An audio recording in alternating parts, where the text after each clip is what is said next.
Let us pray in the name of the Father, and of the Son, and of the Holy Spirit. Amen. O Jesus, through the Immaculate Heart of Mary, I offer you my prayers, works, joys, and sufferings on this day for all the intentions of your Sacred Heart, in union with the holy sacrifice of the Mass throughout the world, in reparation for my sins, for the intentions of all my relatives and friends, and in particular for the intentions of the Holy Father. Amen. Let us pray for the intentions of the Holy Father for the month of July, for the pastoral care of the sick.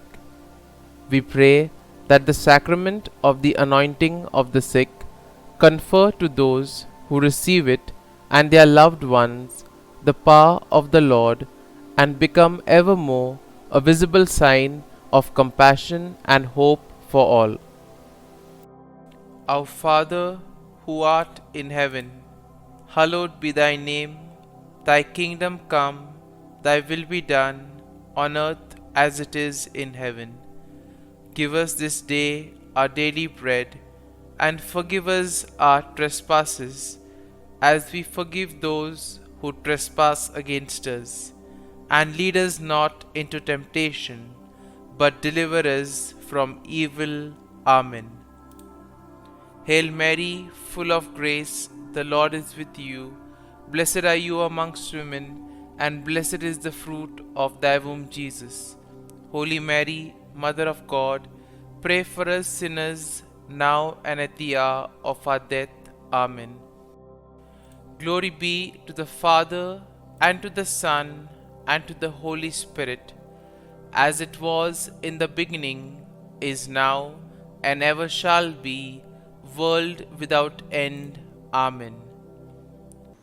My dear friends, as we enter in the presence of the Lord, as we begin this new day, let us take a few moments to thank the Lord for all that He has done for us. We see that right from the time of our birth till now, there have been many instances or events where the Lord has worked wonders in our lives. He has guided us, He has protected us, He has shown us the way, helped us to overcome challenges and difficulties. And in this way, we can identify Him guiding us all through our lives. But there are occasions wherein we find it difficult to recognize His presence among us. We find it difficult to identify the blessings and the graces. And here we see that it is in these occasions that we need to specially ask the Lord to give us the grace that we may be able to identify those graces, those blessings in our lives. And therefore we see that the first thing to do is to be grateful to the Lord for all that He has done. And therefore, as we begin today's morning prayer, let us begin on this note of gratitude. Let us ask the Lord to help us identify His presence in our lives. And therefore, let us begin by thanking the Lord for all the things that He has done for us. Lord, we thank You for the gift of life. We thank You for giving us talents, opportunities, and various gifts that enable us to become better persons, and also that enable us to reach out to others and make a difference in the lives of others.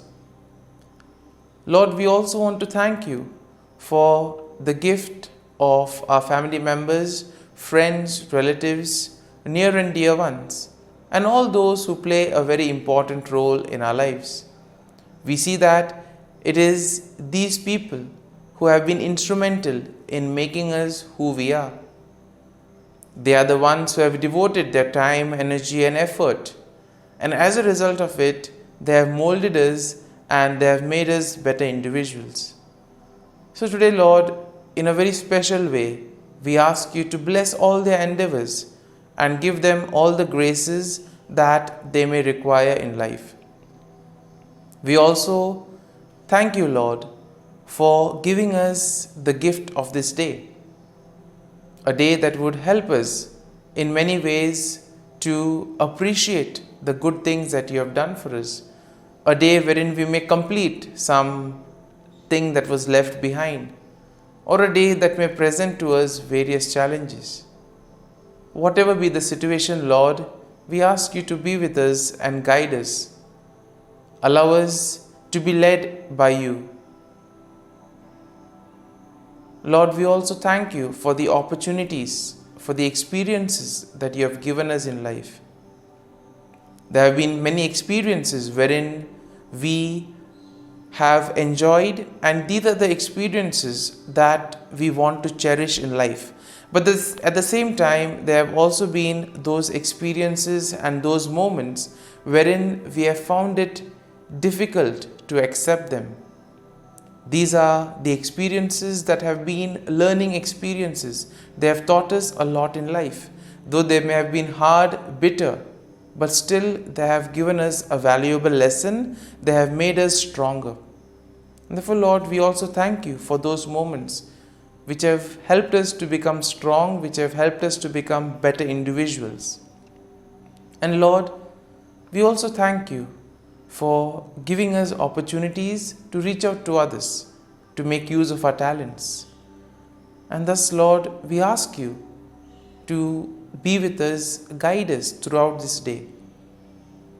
Lord, allow us to be led by you, so that whatever we do, our actions, our words, may reflect your love, joy, and mercy to the world around us. Help us to become your instruments, so that you may work in and through us.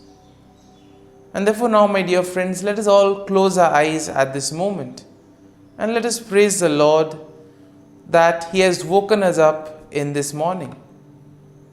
We thank Him for the good health that He has given us, for the good night's rest. We thank Him for keeping us safe and sound, for protecting us from all danger, from all harm. He has kept us in His love, and at every moment we see that His gaze is upon us. He never abandons us. He is always there, guiding us, protecting us, showing us the right path. He loves us. And for all this, let us praise Him, let us thank Him, and let us glorify Him. Lord, as we offer you this day, we ask you that you be with us.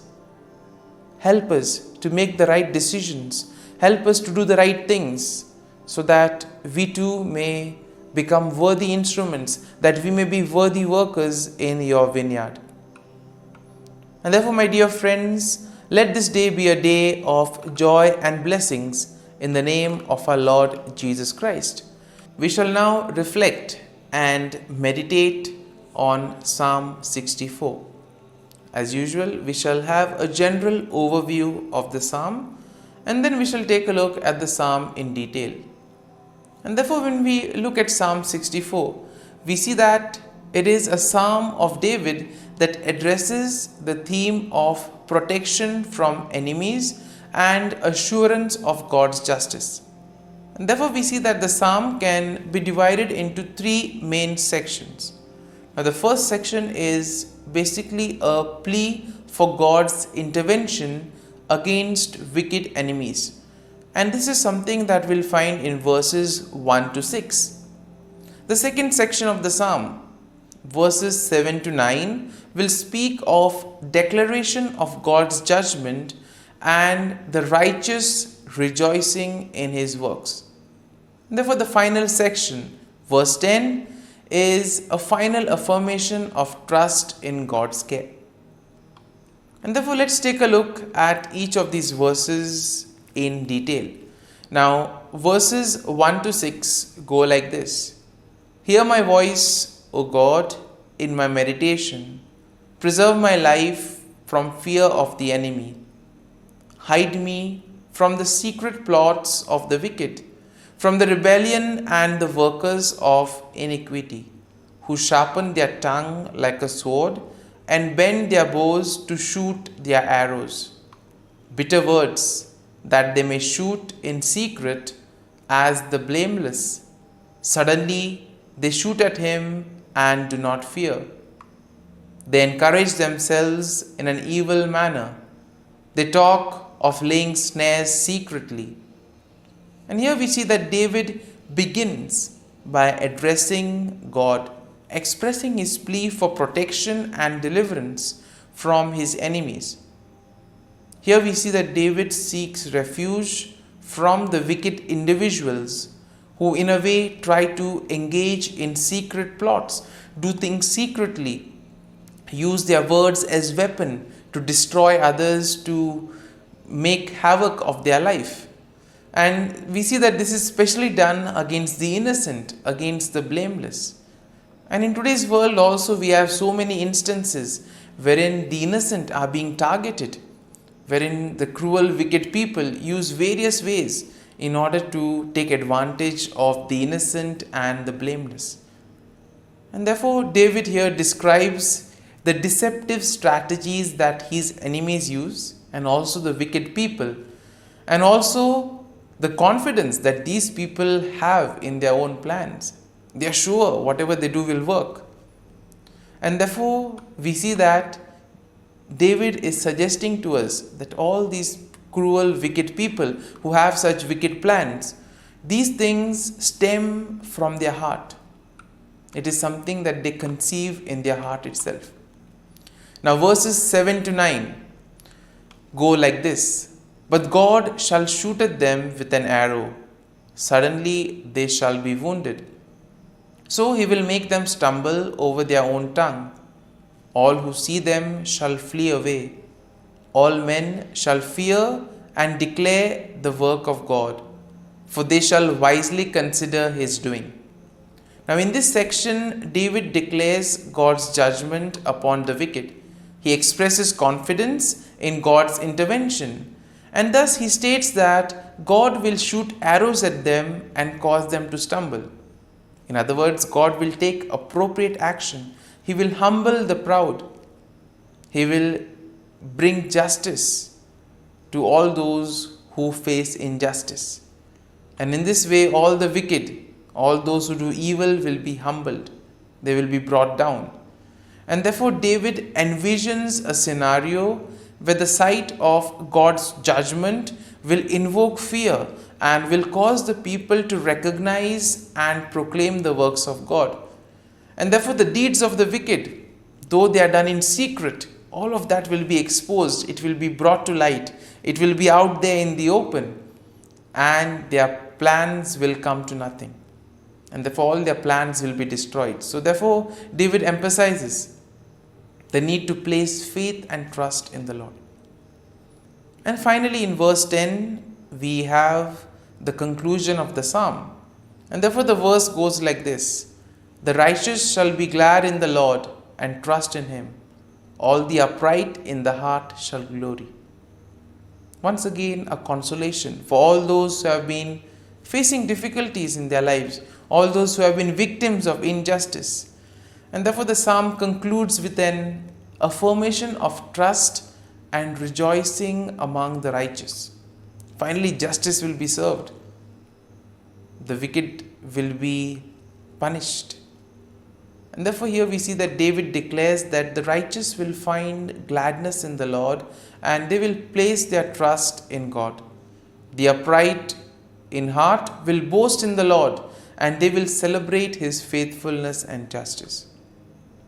And therefore, overall, we see that Psalm 64 presents a plea for God's intervention against the wicked enemies, and it expresses confidence in his judgment.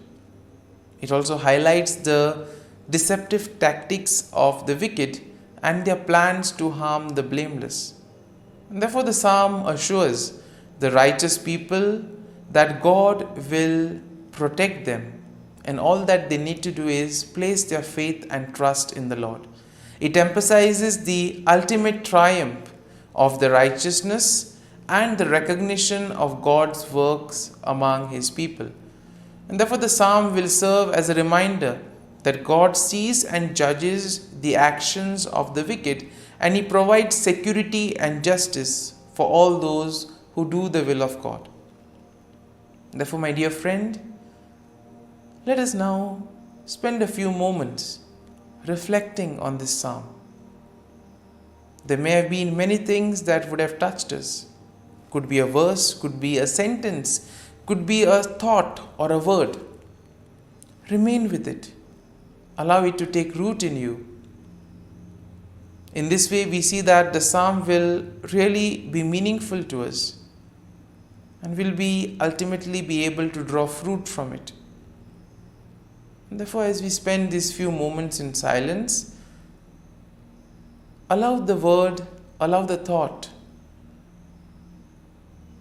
to take root in you. Let it become part of you, so that ultimately all your works, actions today will be able to radiate the love, peace and mercy of God. That you too will be able to praise the Lord in all your works, in all your dealings with others. And thus you will be a worthy instrument to work in the vineyard of the Lord.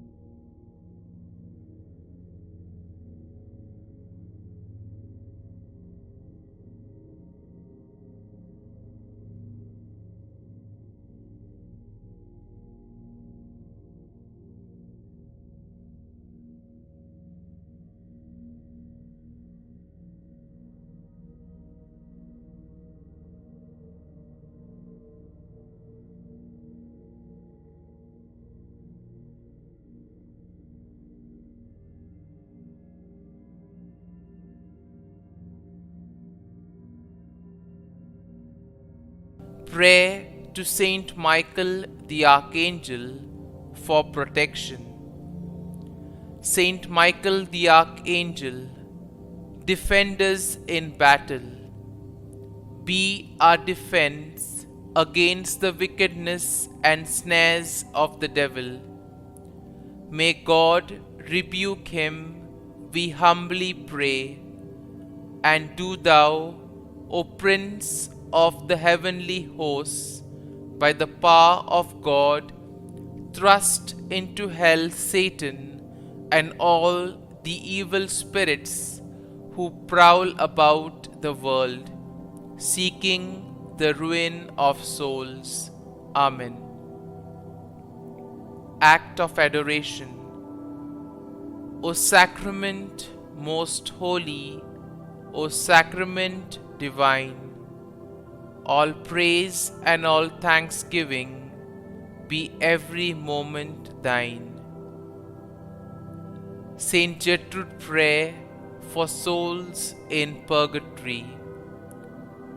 Eternal Father, I offer Thee the most precious blood of Thy divine Son, Jesus, in union with the masses said throughout the world today, for all the holy souls in purgatory, for sinners everywhere, for sinners in the universal church, those in my own home and within my family. Amen. May the divine assistance remain always with us, and may the souls of the faithful departed through the mercy of God rest in peace. Amen. Glory be to the Father, and to the Son, and to the Holy Spirit, as it was in the beginning, is now, and ever shall be, world without end. Amen.